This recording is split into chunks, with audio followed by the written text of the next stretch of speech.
Graça e paz, irmãos. Amém? Vamos orar? Obrigado, Pai, por esse dia que o Senhor tem nos dado. Obrigado pela oportunidade de nós podermos estar aqui aprendendo mais da Tua Palavra. Obrigado, Pai, porque tudo isso que nós estamos aqui te louvando, tudo isso que nós estamos aqui para entregar a Ti, é porque o Senhor nos amou e demonstrou o Seu amor para conosco através de Jesus. Pai, em nome de Jesus Cristo, revela-nos da Tua Palavra, para que o Teu nome seja glorificado e o Teu nome seja exaltado, pois o Senhor é digno de receber, Pai, toda honra, toda glória, todo louvor e toda adoração. Obrigado, Senhor, em nome de Jesus. Amém. Hoje eu queria conversar com os irmãos sobre a conversão. O que é a conversão? Quando se dá a conversão? Qual a importância da conversão?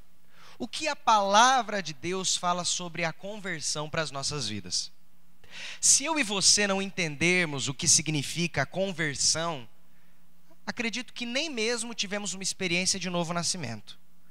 Porque o novo nascimento, a experiência de ter essa vida de Cristo nas nossas vidas, só se dá depois que ocorre a nossa conversão a Cristo Jesus. Mas o que é conversão? Se nós olharmos no sentido literal da palavra, conversão seria uma volta.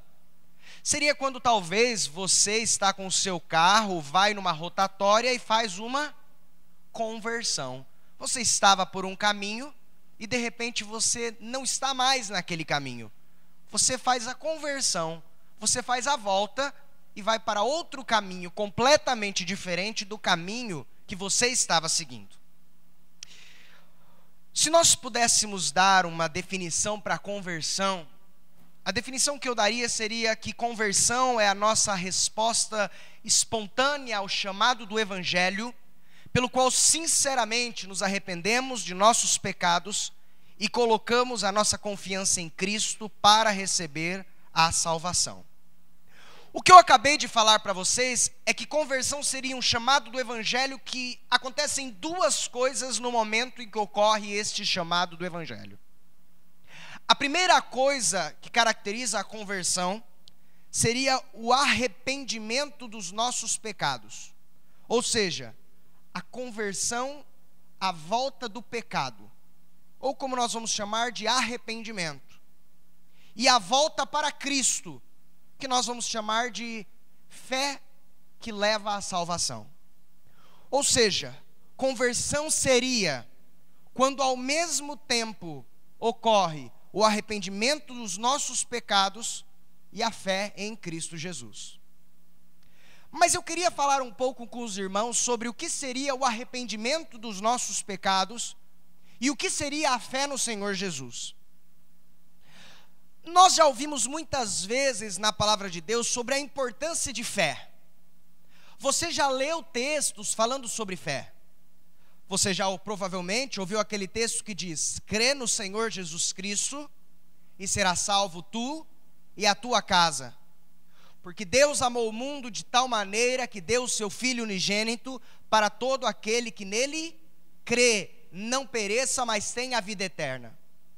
E quando nós conversamos com as pessoas, nós perguntamos: você crê em Cristo? E sem nenhuma dificuldade, a maioria das pessoas vai responder que sim, que elas creem em Cristo.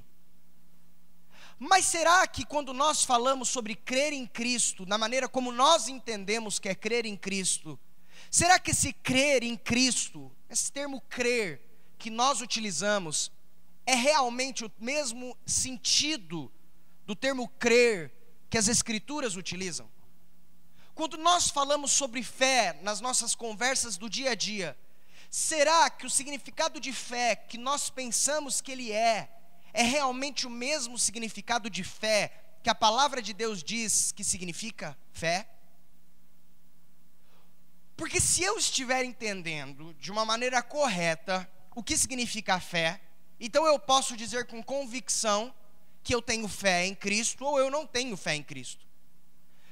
Mas eu vou ter um problema se eu estiver com uma definição incorreta de fé, ou uma definição incorreta de crer. Porque talvez eu vou estar pensando que eu estou crendo em Deus, que eu estou crendo em Cristo, mas na realidade, quando eu vou olhar à luz da palavra de Deus, eu na verdade não creio em Cristo, não tenho fé em Cristo, como a Bíblia diz, o real significado de fé. Vamos entender primeiro o que não é fé. O que não é fé. Abra sua Bíblia em Romanos capítulo 10, versículo 14. Romanos 10, 14. Em Romanos capítulo 10, versículo 14, de fato, o apóstolo Paulo vai dizer assim: como, pois, invocarão aquele em quem não creram? E como crerão naquele de quem não ouviram? E como ouvirão se não há quem pregue? Ou seja, para eu crer, para que eu venha a invocar o Senhor, eu preciso crer no Senhor.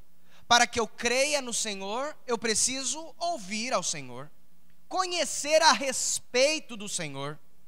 Mas será que o mero fato de eu saber a respeito do Senhor quer dizer que eu tenho fé no Senhor? Não estamos falando que não é importante, ou melhor dizendo, que não é imprescindível eu ouvir a respeito do Senhor. Mas será que apenas eu ouvir a respeito dele quer dizer que eu creio nele?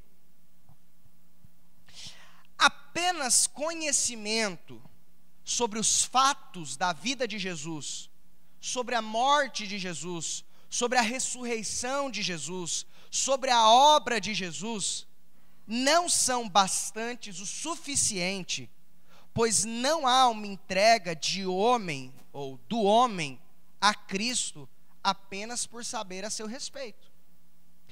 Se você abrir aí mesmo em Romanos, no capítulo 1, no versículo 32, Romanos 1, 32, olha só o que a palavra de Deus vai dizer: os quais, conhecendo a justiça de Deus. Se você ler os versículos anteriores, ele está falando sobre murmuradores, aborrecedores, detratores, infiéis, sem misericórdia, presunçosos, adúlteros. E no versículo 32 ele conclui dizendo: os quais, ou seja, quem comete tais atos, conhecendo a justiça de Deus. Olha que interessante. A palavra de Deus está dizendo que são adúlteros, homicidas, detratores, desobedientes aos pais, presunçosos, injuriadores, entretanto que conhecem a justiça de Deus. Ou seja, o mero fato de eu conhecer sobre um aspecto do Senhor que é da sua justiça, não quer dizer que eu tenho a fé para ter salvação no Senhor. Porque aqui nós estamos lendo sobre homens e mulheres que a palavra de Deus diz: os quais, conhecendo a justiça de Deus, que são dignos de morte, que tais coisas praticam, não somente as fazem, mas também consentem os que as fazem. Esse texto vai nos mostrar de que apenas conhecer sobre o aspecto da justiça de Deus, e eu conheço a justiça de Deus através da palavra, não é a fé que me traz salvação. Em Tiago, capítulo 2, versículo 19, Tiago 2, 19, a palavra de Deus ela vai falar também com relação de que acreditar na existência de um Deus também não é a fé que traz salvação, como a Bíblia diz. Em Tiago 2,19 a palavra de Deus diz assim: tu crês que há um só Deus? Fazes bem. Também, como está na sua Bíblia, os demônios o creem e estremecem. Eu creio em Deus. E quando nós usamos a palavra crer, quando nós usamos a palavra crer, qual é o significado que normalmente nós podemos substituir? Acreditar, Se você pegar um dicionário hoje e olhar a palavra crer, vai estar lá, acreditar. Mas a Bíblia diz aqui que nesse sentido de crer, no sentido de acreditar, você acredita que existe um só Deus? Fazes bem. Também os demônios acreditam. E aliás, não só acreditam, estremecem. Ou seja, se eu e você estivermos dentro de uma igreja, se eu e você estudarmos as Escrituras, e se eu e você tivermos muito conhecimento a respeito dos fatos da vida de Jesus Cristo, da sua obra redentora, da sua obra salvadora, e conhecermos bem a letra, isso não trará nenhum tipo de salvação para as nossas vidas, porque o mero conhecimento de Cristo não é a fé que salva. Então a primeira coisa que não é fé, o mero conhecimento. O mero conhecimento a respeito de Cristo não é fé em Cristo. Porque muitas vezes alguém pode saber tudo sobre Cristo e, aliás, nem mesmo concordar com o que Cristo falou. Se você tiver a oportunidade de conversar com alguns professores de universidades teológicas, você vai ver que tem muitos professores lá dentro que conhecem as Escrituras muitíssimo bem, mas mais da metade dela nem mesmo acreditam na veracidade. A segunda coisa que não é fé, fé não é apenas o conhecimento e aprovação com relação às coisas de Cristo. Ainda que eu conheça os fatos a respeito de Cristo, e não apenas conheça agora, ainda que eu os aprove, ainda que eu diga realmente Cristo foi muito bom, Cristo realmente existiu, Cristo realmente salvou o mundo, Cristo realmente morreu na cruz, Cristo realmente atraiu, Cristo realmente... E se eu começar a ler as Escrituras e falar, tudo isso aqui é verdade, ainda que eu conheça os fatos a respeito da vida de Cristo e os aprove, somente isso não é a fé salvadora que diz as Escrituras. Abre a sua Bíblia em João capítulo 3, vamos ler o versículo 1 e 2. João 3, 1 e 2.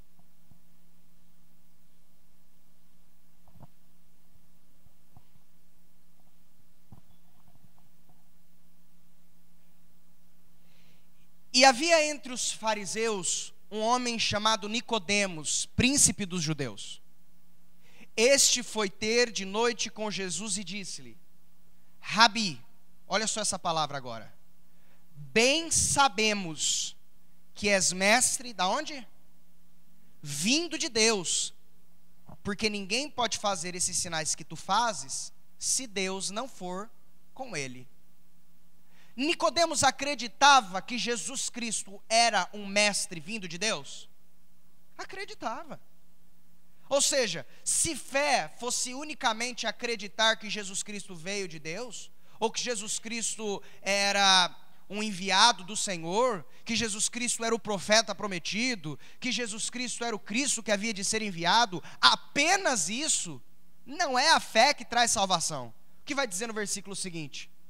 Em verdade te digo, que aquele que não nascer de novo, não pode ver o reino de Deus. E mais para frente ele vai dizer para Nicodemos: não te maravilhes de te ter dito, necessário vos é nascer de novo. Nicodemos, você até acredita que eu vim de Deus, você até crê nos milagres e sinais que eu faço, mas apenas o fato de você acreditar que eu vim de Deus, acreditar que tudo que eu faço é verdadeiro, não é a fé que traz salvação. Nicodemos tinha conhecimento a respeito de Cristo, Nicodemos aprovava os atos de Cristo, mas Nicodemos não tinha a fé que trazia salvação. Ainda o Senhor Jesus Cristo mostra que havia necessidade que Nicodemos cresce em Cristo. Aliás, é um pouco para frente que Jesus vai citar aquele texto que tanto falamos, que é: Porque Deus amou o mundo de tal maneira que deu o seu Filho unigênito, para que todo aquele que nele crer não pereça, mas tenha a vida eterna. Abra sua Bíblia em Atos 26, versículo 27 e 28.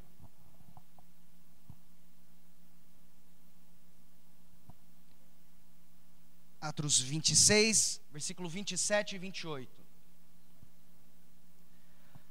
Aqui o apóstolo Paulo está diante do rei Agripa,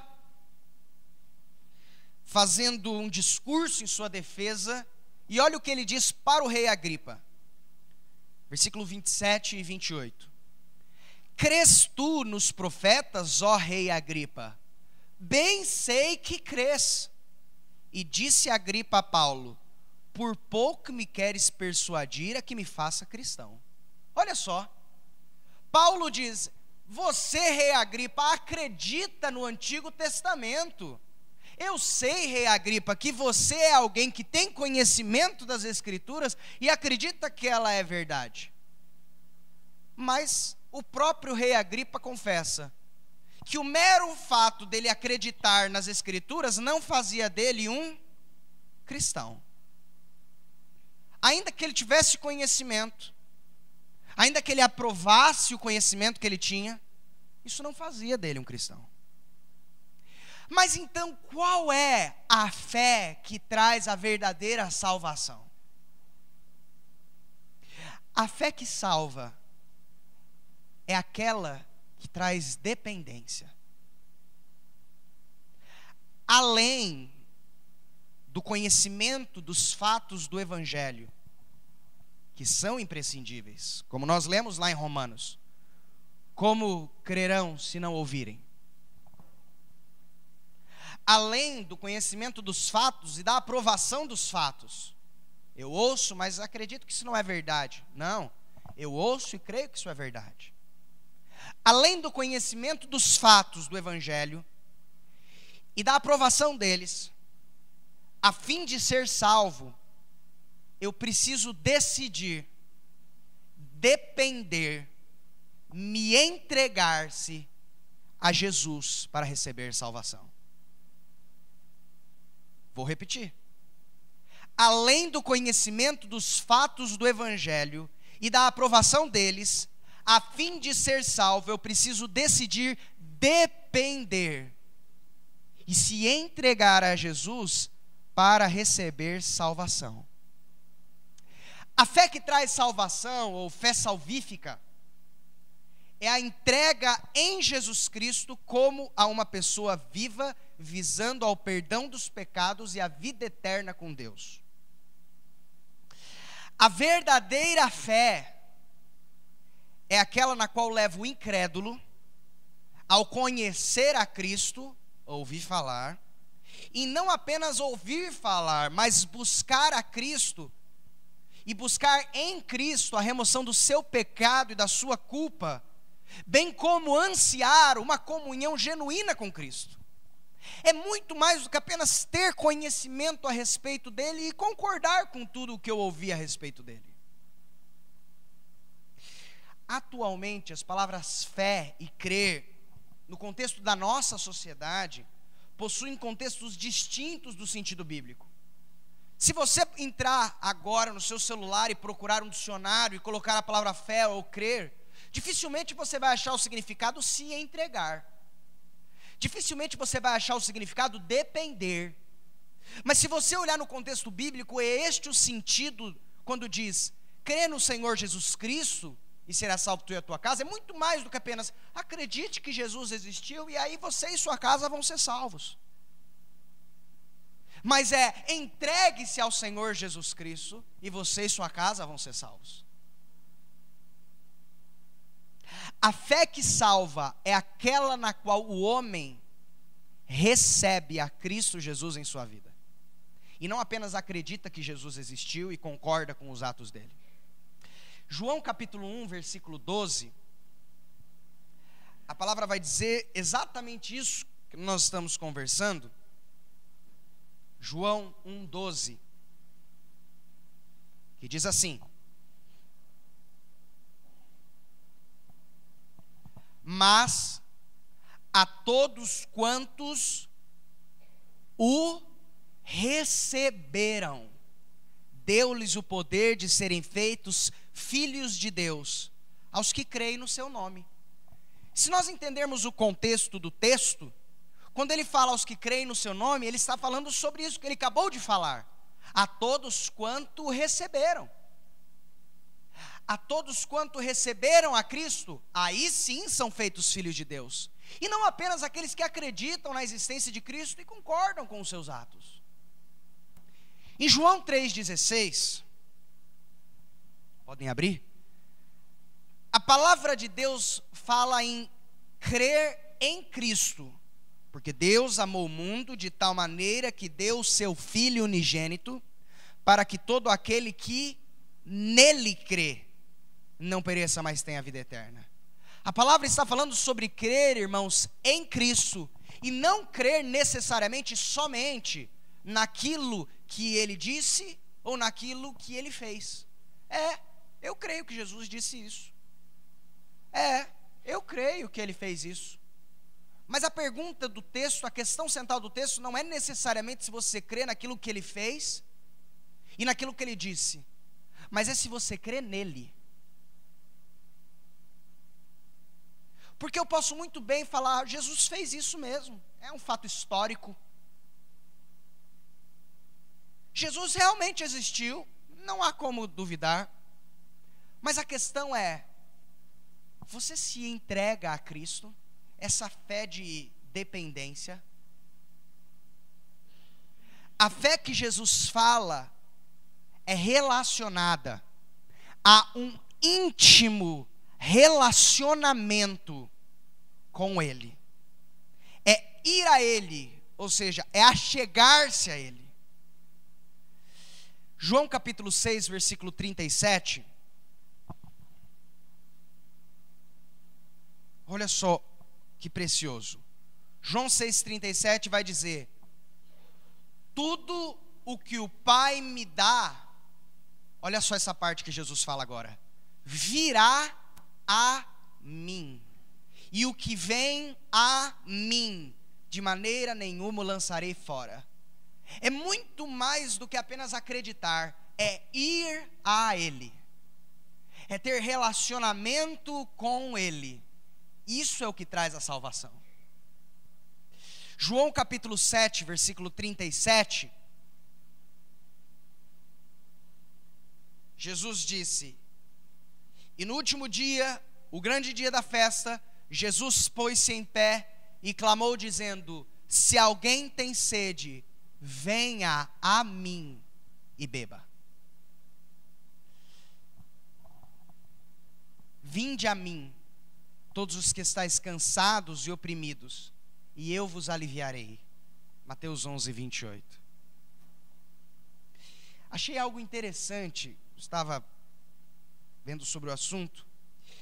Há um teólogo, o nome dele é J.I. Packer, e ele cita um escritor puritano, um escritor muito antigo chamado John Owen, e ele descrevendo o convite de Cristo, a resposta com essa fé pessoal. E é interessante o que ele diz assim: é mais ou menos assim que ele agora fala com vocês. Por que morrer? Por que perecer? Por que não ter compaixão das suas próprias almas? Poderão seus corações resistir ou serem fortes suas mãos no dia da ira que está se aproximando? Olhem para mim e sejam salvos. Venham a mim e eu os libertarei dos seus pecados todos, de suas tristezas, temores, dificuldades, e darei descanso às suas almas. Venham, eu rogo. Ponham de lado toda a procrastinação, todas as demoras. Parem de me rejeitar, a eternidade jaz às portas.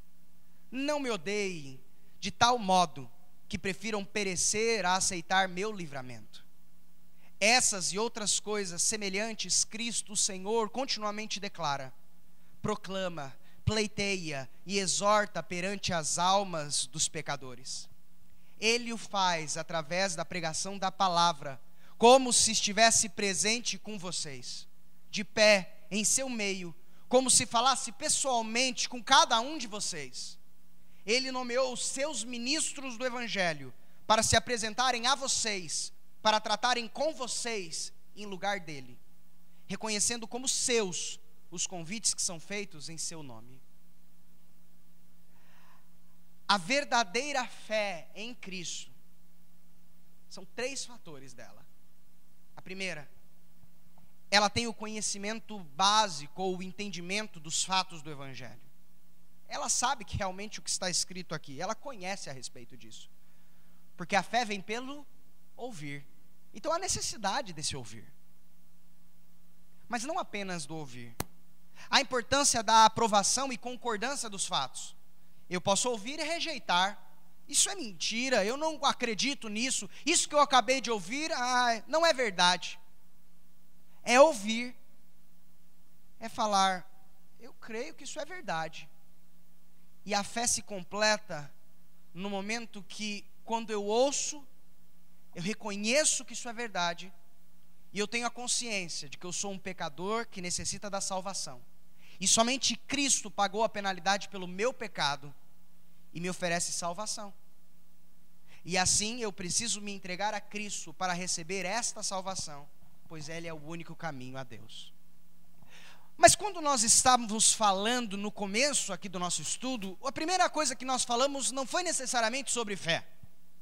Foi sobre conversão, não foi? Nós começamos a falar sobre o assunto sobre conversão. Sobre que para termos uma experiência de novo nascimento, nós precisamos nos converter a Cristo.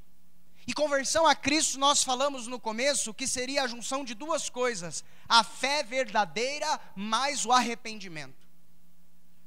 Agora você já entendeu pelo menos um pouco o que seria a fé verdadeira.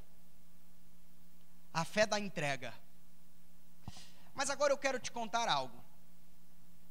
A fé e o arrependimento, a autêntica conversão, ela é a junção ao mesmo tempo de fé, essa que a gente acabou de falar, e arrependimento.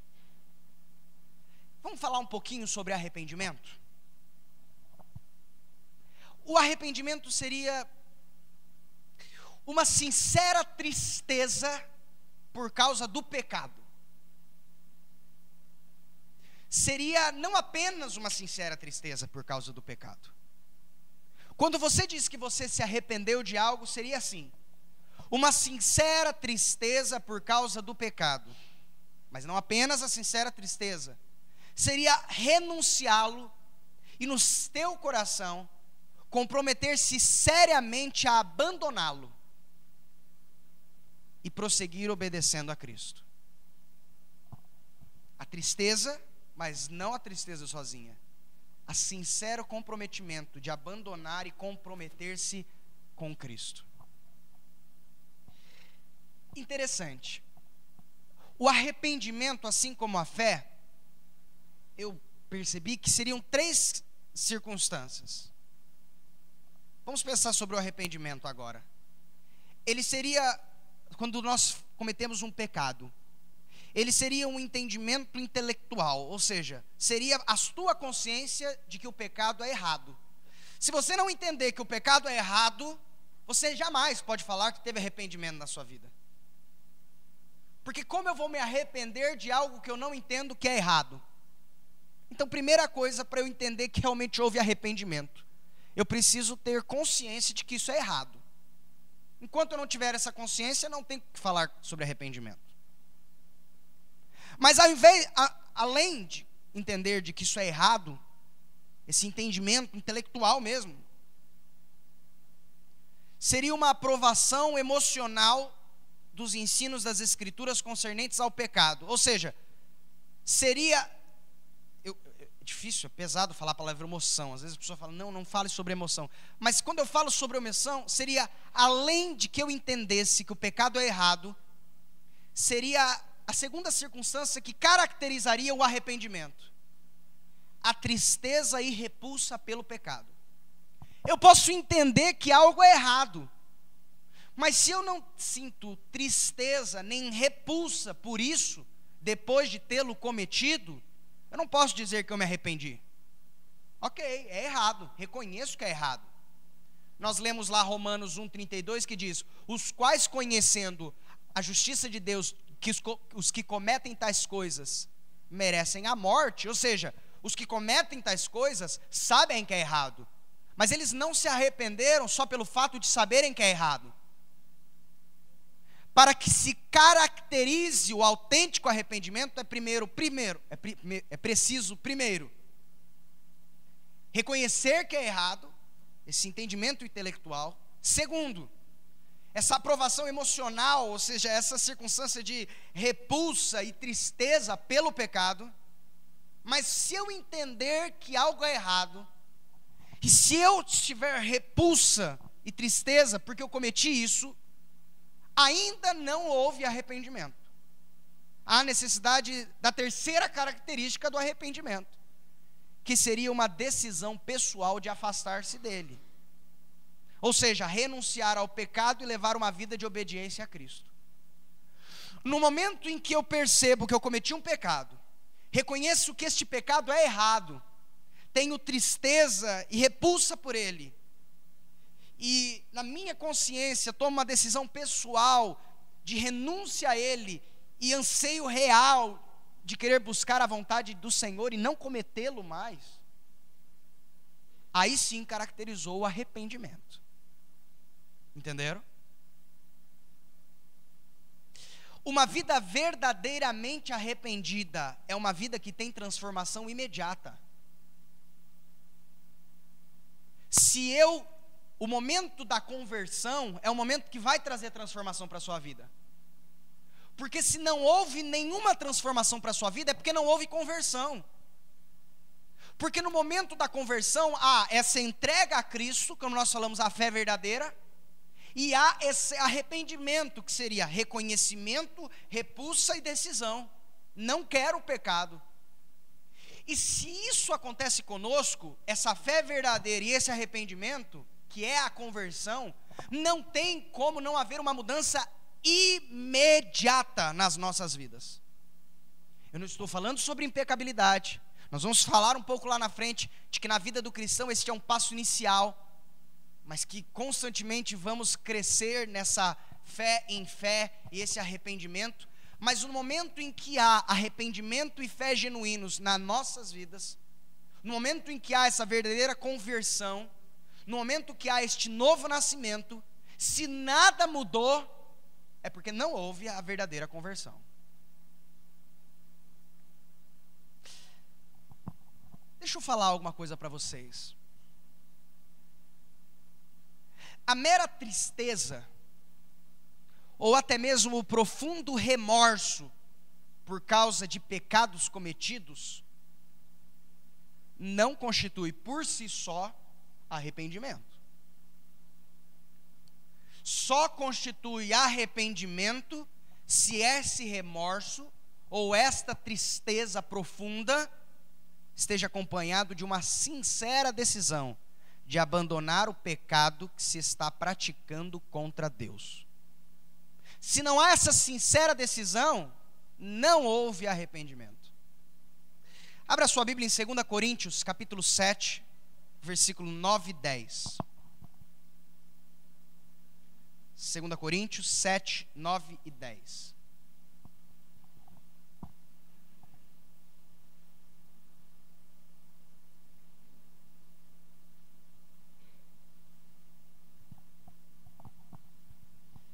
Paulo vai falando à igreja de Corinto. No livro de 1 Coríntios, Paulo traz uma repreensão para os irmãos da igreja de Corinto. E essa repreensão trouxe tristeza ao coração deles. Havia pecado no meio da igreja. E agora, nessa segunda carta à igreja de Corinto, Paulo diz o seguinte: agora folgo, não porque fostes contristados, mas porque fostes contristados para arrependimento. Pois fostes contristados segundo Deus, de maneira que por nós não padecestes dano em coisa alguma.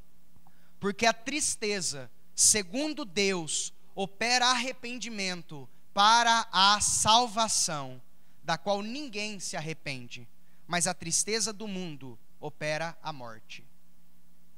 A tristeza, segundo Deus, é a tristeza do cometimento do pecado e do anseio de renúncia a ele, e do anseio de querer estar na vontade do Senhor. Este é contristados para arrependimento. Somente o choro não é causa por si só de arrependimento. Abre a sua Bíblia em Hebreus, capítulo 12, versículo 17. E aí em Hebreus, capítulo 12, 17, você vai ver que a palavra do Senhor vai falar sobre Esaú. Esaú, de que ainda que chorou, não achou lugar para arrependimento, ainda que tinha lágrimas. Hebreus 12, 7 diz assim: porque bem sabeis que querendo ele ainda depois herdar a bênção, foi rejeitado, porque não achou lugar de arrependimento, ainda que com lágrimas o buscou.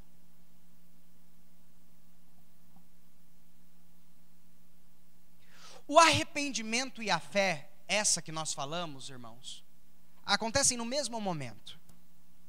Alguém não se afasta do pecado e depois se entrega a Cristo.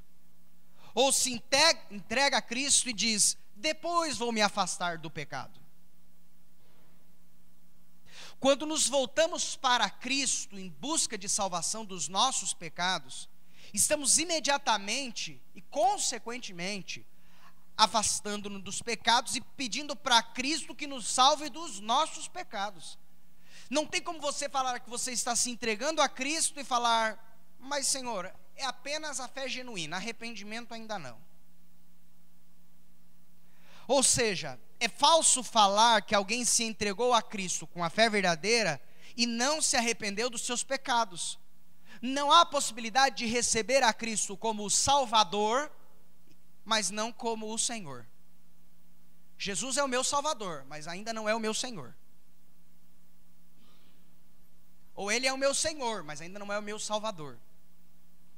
Quando eu me entrego com essa fé genuína a Ele, eu falo: Senhor, o Senhor é o meu Senhor, o Senhor é o meu Salvador. E como Senhor, eu agora não quero viver em pecado.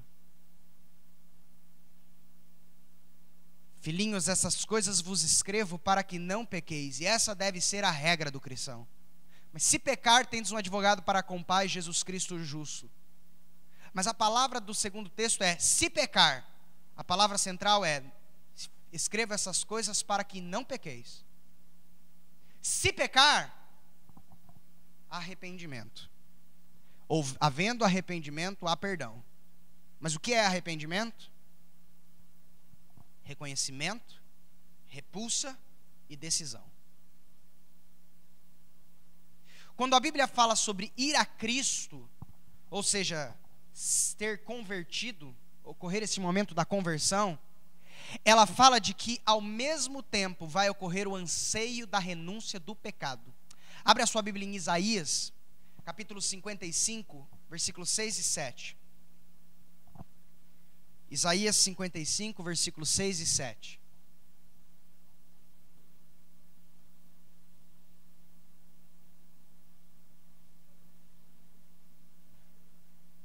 Buscai ao Senhor enquanto se pode achar, invocai-o enquanto está perto. Esta é a fé genuína. Buscar ao Senhor enquanto se pode achar, invocá-lo enquanto está perto. Essa é a fé genuína. E olha o que diz no versículo seguinte: é o arrependimento junto. Deixe o ímpio seu caminho, e o homem maligno seus pensamentos, e se converta ao Senhor, que se compadecerá dele. Torne para o nosso Deus, porque grandioso é em perdoar.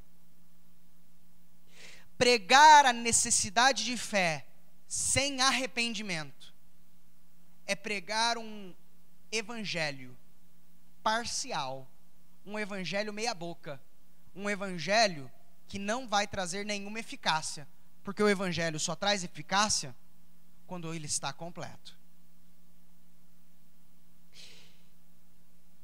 Mas eu disse isso para os irmãos.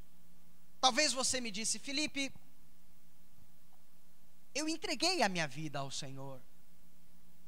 De coração, eu entreguei. E eu me lembro que realmente, quando eu entreguei a minha vida a Ele, eu me arrependi de todos os meus pecados. Eu disse: Senhor, eu reconheço que eu sou um homem, que eu sou uma mulher pecadora. Eu tenho repulsa pelos meus pecados, nojo, como diz as Escrituras. E Senhor, eu quero muito estar debaixo da sua vontade, debaixo do seu querer, e eu não quero jamais pecar. E você pode me dizer: Felipe, eu tive esse momento na minha vida e eu creio que nasci de novo, eu creio que ocorreu o momento da minha conversão, mas eu ainda preciso continuar me entregando ao Senhor e me arrependendo depois disso. A fé em entregar-se a Cristo e o arrependimento dos pecados não se limitam ao começo da vida cristã, mas eles continuam por toda a vida dos cristãos. Em Mateus 6, 12, na oração do Pai Nosso, como nós chamamos, Jesus Cristo, os discípulos pedem para Jesus ensinar eles como orar. E nesse versículo, o Senhor diz assim, que entre as partes da oração, a oração, interessante que essa é uma oração diária. Aliás, por isso que disse: o pão nosso de cada dia nos dai hoje. E amanhã eu não valeu a oração de ontem, porque eu tinha pedido o pão nosso de ontem. Eu preciso orar de novo hoje. Para o pão nosso de hoje, Ele me dá hoje. E essa oração diária, o Senhor, Ele diz no versículo 12, diz: e perdoa-nos as nossas dívidas, assim como nós perdoamos a quem nos tem ofendido. E você vai me dizer: Felipe, mas Cristo tem trazido salvação à minha vida e tal. Mas a palavra do Senhor, ela está dizendo que pecado, irmãos, é a ação ativa e a ação passiva, ou melhor, a omissão. Aliás, já diz Tiago, se não me falha a memória, que aquele que sabe fazer o bem e deixa de fazer o bem, comete pecado. É mais do que apenas algo que eu faço o pecado, mas é algo que eu deixo de fazer. Você diz: mas eu não estou fazendo nada de errado. Mas você está deixando de fazer o que é certo. E aquele que sabe fazer o bem e o não faz, comete pecado. Em Apocalipse 3,19, quando o Senhor está falando com a igreja de Laodiceia, o Senhor vem ali em Apocalipse 3,19, e repito, Ele está falando com a igreja, e Ele diz assim: eu repreendo e castigo a todos quanto amo, sê pois zeloso e arrepende-te. Quando a igreja, quando os irmãos que faziam parte daquela igreja se tornaram parte efetivamente da igreja? Quando os irmãos que estavam na igreja de Laodiceia se tornaram efetivamente parte da igreja de Cristo? Quando nasceram de novo, quando tiveram a conversão. Agora nós estamos falando com convertidos, com pessoas que estão dentro da igreja. E o Senhor está falando para esses que estão dentro da igreja: está precisando continuar se arrependendo. Eu repreendo e castigo a todos quanto amo, sê pois zeloso e arrepende-te. Não só com relação ao arrependimento vai ser algo contínuo nas nossas vidas. Já diz a palavra de Deus ali em Gálatas: porque o espírito cobiça contra a carne contra o espírito, para que não façais o que vós quereis. Essa luta. Por isso que a Bíblia fala: enchei-vos do espírito. Com relação à fé, a palavra vai dizer crescer de fé em fé. Mas em 1 Coríntios capítulo 13, versículo 13, quando vem falando sobre o amor, no último versículo do capítulo 13, o versículo 13, ele vai dizer para a igreja: agora pois permanecem a fé, a esperança e o amor, mas o maior destes é o amor. Mas ele diz que agora, ainda como igreja, continua nessa permanência de fé em fé. Os irmãos sabem de cor Gálatas capítulo 2, versículo 20. Já estou crucificado com Cristo e vivo, não mais eu, mas Cristo vive em mim. E a vida que agora vivo na carne, vivo-a pela fé. É uma vida vivida cada dia nesta entrega. pela fé no Filho de Deus, o qual me amou e a si mesmo se entregou por mim. Para que eu e você tenhamos uma experiência de novo nascimento, nós precisamos ter essa fé bíblica em Cristo Jesus. Ouvir falar a respeito dele, crer na sua palavra, no sentido agora de acreditar que ela é a verdade, mas também se entregar a ele e falar: Senhor, eu me entrego a ti, tudo entregarei, tudo entregarei. Além desta fé, junto com ela, o arrependimento. Se há pecados na tua vida que não estão cobertos pelo arrependimento, porque é no momento, irmãos, que há o arrependimento que se torna eficaz o sangue de Cristo sobre eles. É no momento que eu tomo posse da palavra, no momento em que eu me arrependo dos meus pecados, é que há o perdão. Se eu não me arrependi, não houve perdão. Se não houve perdão, vou dar conta no dia do juízo. E se eu der conta no dia do juízo, se sobrar um pecado, a alma que pecar, esta morrerá. O salário do pecado é a morte. Se você se arrependeu de todos os seus pecados, mas tem um que não, é esse aí que traz condenação. Porque esse aí não houve perdão. Porque só há perdão se houver arrependimento. Embora seja verdade que a fé salvadora e o arrependimento iniciais ocorrem somente uma vez em nossa vida, e quando eles ocorrem, constituem a verdadeira conversão, ainda assim, as atitudes sinceras de arrependimento e fé somente começam na conversão. Antes disso não havia fé, antes disso não havia conversão. Agora houve a fé e houve o arrependimento, que é a conversão. E aí começa o patamar inicial. Essas mesmas atitudes devem continuar por todo o curso de nossas vidas.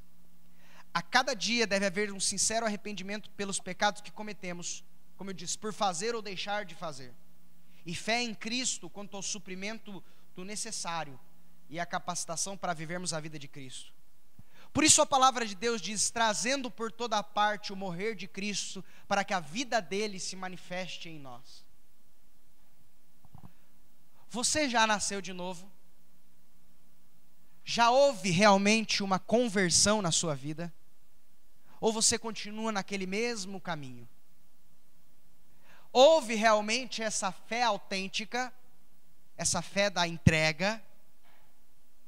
Houve realmente este arrependimento de é errado, sinto repulsa e na minha consciência jamais quero cometer novamente? Houve esta fé e esse arrependimento que é a conversão? Se sim, glórias ao Senhor. Seja louvado o Senhor por ter trazido essa revelação para a sua vida. Se não, como diz a música: meu amigo, hoje tu tens a escolha, vida ou morte, qual vais aceitar? Amanhã pode ser muito tarde, hoje Cristo te quer libertar. Glórias sejam dadas ao nome do Senhor. Amém? Amém.